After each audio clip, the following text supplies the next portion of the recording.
All right, since I've been running every day now, I have updated my split. I'm still doing 5 days a week, but I just changed a few things up. So I'm about to go over it in depth for y'all right now and explain everything. So that way you can do the same and try the split yourself. Because honestly, I think this is one of the best splits I've ever done in the last 5 years of me training. Now today was chest, biceps, and shoulders. And for me, I'm really trying to bring up my shoulders and arms mostly. So the first move we're getting into is rear delt pec deck flies. Now a lot of people do not train their rear delts, and they are needed to give you that 3D boulder look and overall create proportions on your physique that make you look a lot more bigger. And for me, with a slight lean over into the pad, I do feel them a lot more instead of being straight up. Second move we're getting into is a machine side raise. Now I know with me being in a private gym, a lot of y'all probably don't have this machine, so you can do any type of cable side raise or the seated side raise machine like the one on the left next to me that my guy's using. But overall, you need them wide shoulders to make you look a lot bigger and really create your physique. And plus, it makes the waist look smaller. Next move we're getting into is straight bar cable curls. Now I tell y'all all the time, there's really not much you can do with biceps. Just stick to a curl movement that you enjoy. It's that simple. And then the same thing here, all you really need is a preacher curl. Now doing them on a machine would be better, but I like them a lot more with using an easy bar. So again, it's really just a preference thing. But overall, make sure your armpits are staying locked in the pad and your shoulders are not coming up off of it. And then for the forearms, we're just doing this simple wrist cable curl. And this is one of those small muscle groups that I neglected for years when training.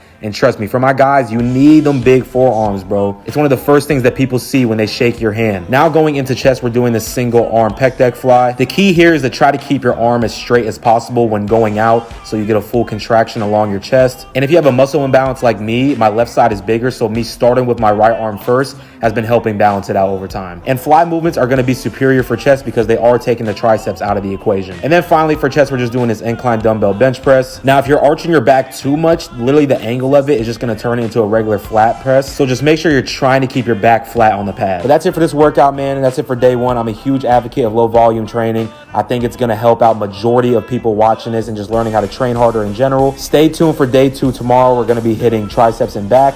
And as always, there's a free guide in my bio to help you lose fat, pack on muscle, and fix your mindset.